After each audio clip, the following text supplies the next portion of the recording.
Sound good? Okay. Good afternoon, everyone, and thank you for being here today. My name is Sarah Andira. I'm the Public Relations Coordinator for the Davie Police Department. Today we're going to be speaking about a major update regarding our 1975 unidentified cold case. I would like to go over a couple housekeeping notes before we begin. When you walked in today, you were given a fact sheet that has the official release of information regarding today's conference. You're also given a sheet that has all the speakers and their correct spelling of their names and their titles. After all the speakers come up, we will have our cold case unit available for questions, as well as myself. And now I would like to introduce Chief of Police, Steve Kinsey. Chief. Good afternoon. Cold cases are never forgotten here at the Davie Police Department. As we know, losing a loved one is always hard, but especially when you don't know what happened to them. We're grateful for our detectives and professional staff that were able to bring some closure to the family affected here today. Let me give you a little background on this particular case. On December 23rd, 1975, the Davie Police Department discovered the body of an unidentified white female floating in a canal in the area of 2600 Southwest 154th Avenue. On October 15th, 2020, with the help of the LSU Faces Laboratory, we released an updated digital composite of the unidentified woman, with hopes of someone recognizing her and coming forward to aid in this investigation. 1 year since that photo has been released, with the advancements in technology and the assistance of Bodhi Technology and our partners at PARABON, our Davie Police Cold Case Unit was able to identify the victim of this 46-year-old cold case as Carolyn Dunn Mowdy of Indianola, Mississippi. Our detectives were relentless in identifying Carolyn, and now we'll work towards bringing justice to her and her family as this investigation continues. On behalf of all the men and women of the Davie Police Department, we send our deepest condolences to the Mowdy family.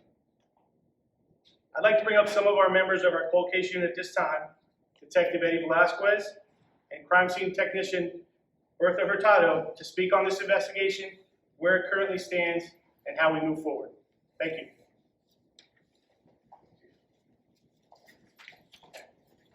Good afternoon, how are you guys?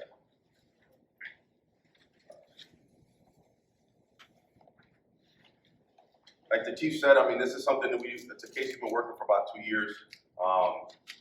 2 years ago, we thought it was very important for us to look at our cold cases, because most of the time our cold cases are just, either left undone or they're just sitting there. We decided to take the initiative and look into these cases. This case in particular, like Chief said, it was 1975. At the time, it was our oldest cold case at the time, unidentified female. And we decided to work that case because the background, first of all, that we have, my partner Bertha is an anthropologist, and she has experience with cold cases. And she's also worked, she knows the forensic science part of it. So a lot of this was made easy to me going through this entire process, because this is something that I've just experienced. And it goes back all the way to when we first got into the case. We did the exhumation, which was a first for us. And then going through Bodhi Technology and all the different PARABON. So we got to where we needed to get to, and I stand in front of you today very humbled to actually have her daughter here and bring some closure to this family. Because at the end of the day, these cases they all deserve to be closed, at least to be worked on. These families, they deserve the closure and that they need to get. And this one's, you're talking about 46 years. 46 years ago, she was found murdered, and we brought justice to her daughter. So this is a very, very big day for us. Like I said before, families can't be forgotten. They definitely need the closure. And it's, when I was talking to Edna, Bertha and I were talking to Edna, we gave her the news just before Thanksgiving. So if you think about it, it's 46 years of Thanksgiving, always wondering where's mom, what happened to mom. And this was the first holiday that she actually had some sort of closure. And she was born in 1953.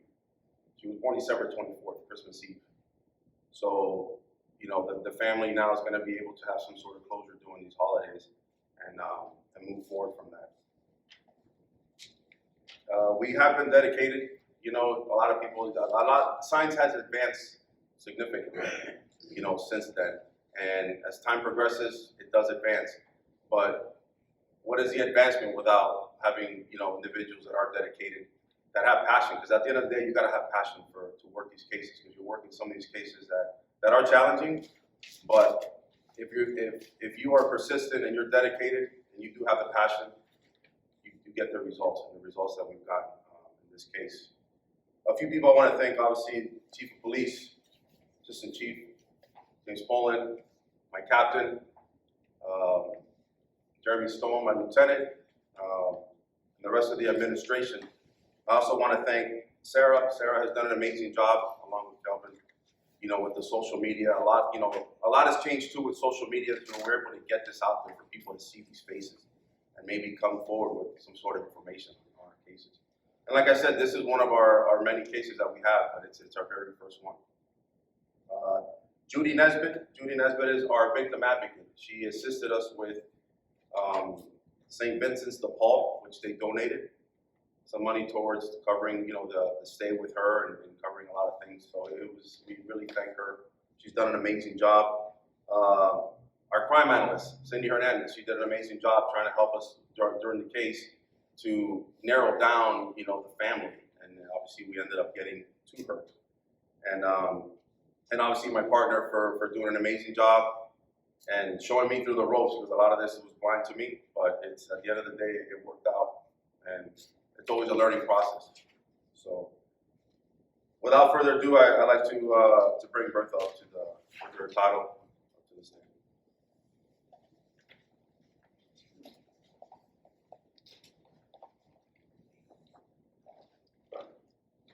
Thanks, partner.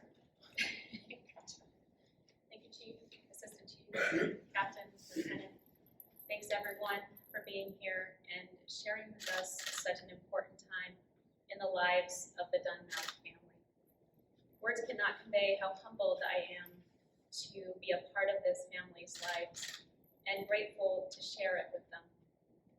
After 46 years, hard work, commitment, and above all, passion, we put a name, a life, and a story to this young woman. It also took a team of individuals who believed in our mission and in us as investigators of the cold case unit. So thank you. Thank everyone who supported us through the process.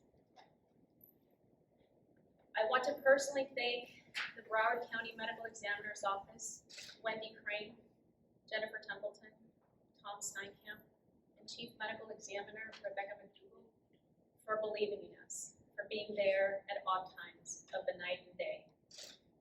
We want to thank Rohima Smith from Forest Lawn. We also want to thank Florida Gulf Coast University, Dr. Heather Walsh-Haney, and her amazing team. Without them, a lot of this would not have happened as well. We want to thank the University of South Florida, Dr. Erin Kimmerly, and Ms. Leota Noche-Downey. We also want to thank Dr. Denise Listy and Larry Limade, who worked nonstop in odd times during COVID and created an amazing composite, which you can see behind me. Without them, you know, a lot of this could not have happened either. Thanks to Bodie Technology and of course PARABON Nanolabs, Chief Genetic Genealogist CeCe Moore, who also worked side by side with us nonstop and committed to contacting us and letting us contact her at odd hours of the day and night as well. Thank you everyone, and all of the other people that also were involved directly, indirectly, our families and friends and relatives. And thank you, Edna, for believing in us and trusting in us as well. And all of you, without your exceptional work and dedication, Miss Edna Mowdy would not be here with us today. Thank you.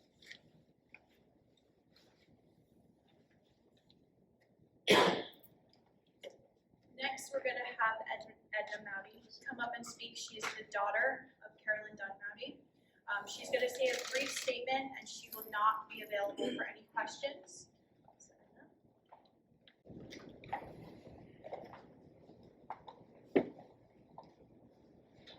Okay, I just thank you, every one of y'all, to, if it wasn't for the courage to do this, I just thank God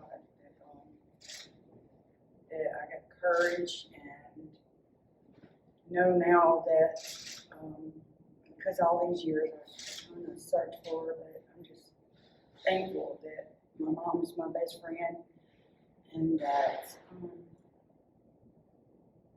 she's in my heart, and I'm just, I'm trying to I just thank every one of y'all. I finally got to meet y'all and everything. I'm so grateful. Thanks. And part of her, just so you know, part of her bus ride, she didn't want to fly. She was a little nervous about flying, but she took the bus down, and the Fraternal Order of Police actually paid for her transportation all the way down, along with cremation for her mom. So we thank them.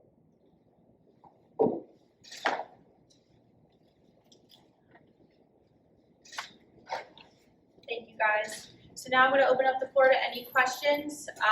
Detective Velasquez and CST Hurtado are going to come up for questions. I'll be here myself. Do you guys have anything? Ian. This could be for either of you, but obviously this has been a long time coming to see the work that you guys did starting in, I guess, 2019, to see that kind of pay off and to actually get to give the family this answer. What was that like for you guys? And then I guess what was her reaction like when you guys even reached out for the first time? It was amazing. I mean, quite frankly, these are emotions that you can't articulate. I mean, even to this day, everything seems so surreal.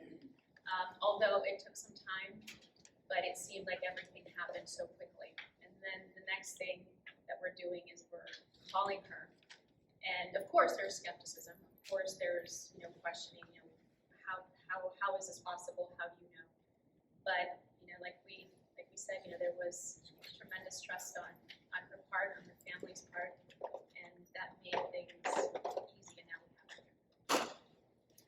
Yeah, and to add to that, like Chief Kinsey said, and Bertha had mentioned earlier too, that it was an experience, like a personal experience, because you can have all the technology in the world that you have, but if you don't have people that are passionate about this job, about finding answers, you really don't have anything. That's it doesn't begin and end with technology. It begins and ends with the individuals that put in the time. And that's the most rewarding part for us, is being able to bring closure to a family. And like I said, this was our first of many that we've been working on. So just having that satisfaction it means the world to both of us. So it's a neat experience. Just to follow up on that, what was it like when you guys got that match? When you got the actual name? I mean, what was, I can see your faces already, but what was that like when you, after all this work, you got a name? It was pretty exciting, throughout the entire process. You hit certain milestones and you get excited. You're like, okay, this is great, but then you get a different milestone and it continues to go up. So it's been an emotional roller coaster, because just as the family has had their milestones with you're getting a phone call from a police department down in Florida, and hey, we located your mom. That's not, most of the time people hang up on you thinking, okay, yeah, this is a hoax. But just hearing their reaction and their excitement, it meant everything. It's something that I can't even explain. You talked about this being one chapter, right? You're still looking to see what happened and how the public can help. Can you tell us what else, at this point, how she was murdered, the homicide, more of those details so that the public can help? Well, it's being treated as a criminal investigation, a homicide. So, we cannot discuss that, but it is being investigated actively, because obviously the first part of it was being able to identify her before we move forward. And now that we know who she is, we can start putting pieces together. So that's what we're doing now. Was she reported missing then at that time? And what about those details? We're still working on that. A lot of details we can't share, unfortunately, because it is still active. But like I said, at least we identified her now, so now we can move forward to the next chapter.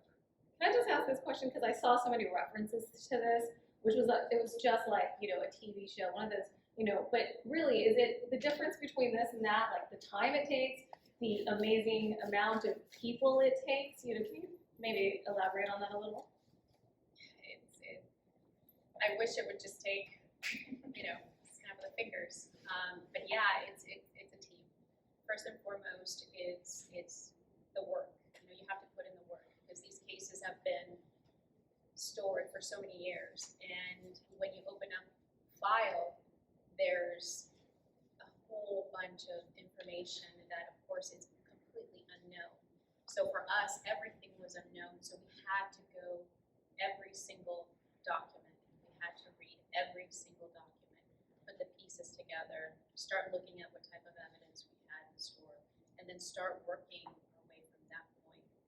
So, and then once you understand the entirety of the case, at least to a certain degree, it's important to know who the next players are, you know, because you need to know who you're going to send things to, what you're going to send things to. You know, is it the lab? Is it DNA? Is it a bone? Is it a piece of cloth? Is it trace evidence? What is it that you're looking at? So in all of that combined, you know, as I'm telling you, it seems very quickly, but no, it's one thing, take your time, look at what you're doing, who you're sending it to, and then that in and of itself takes a period of time. So yeah. I know you all said Miss Edna didn't want to take questions, but is it possible just if you wouldn't mind, just your reaction when they called, and would you mind talking to us about that? Or if you're not up for it, we understand. But yeah, if you're not up for it, I totally understand. But just if you don't, Miss Edna, if you're not up to it, it's okay. But just if you wouldn't mind. Thank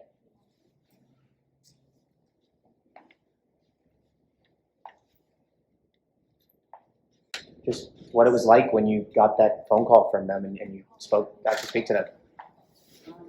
Well, I know I kept on asking them questions and everything, and it kind of like shocked me, but I was cool with it. And then I said, really? Because I glad I got a closure, you know, now, and I'm just so happy that you know, like I said, I never met her. She's my best friend. She's still my mom, and I just thank Bertha and Eddie for letting me know about my mom all these years, because I was like a year old or however, and I just thank God that they got a hold of me, you know, because I was a baby. And so now I know that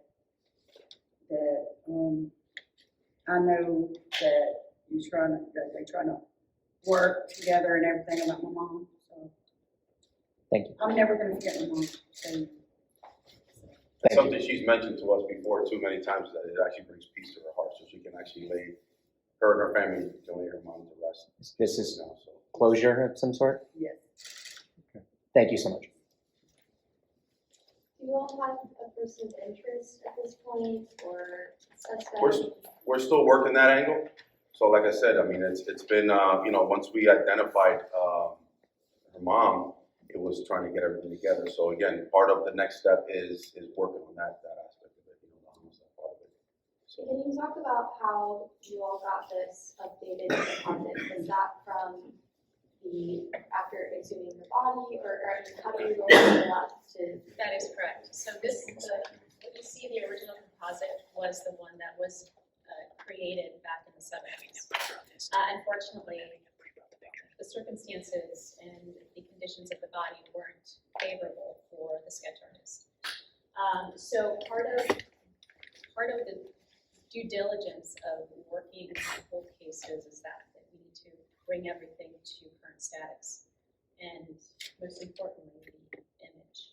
So LSU, their Department of Anthropology, and Dr. Denise Lusty and Larry Libido, they were the ones who updated after the exhumation. They retrieved we took pictures, of the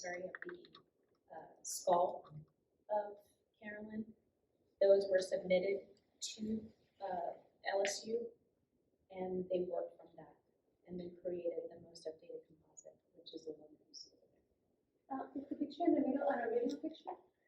That is the That's picture, her. yes. That's her. And did her daughter have that picture? Yes.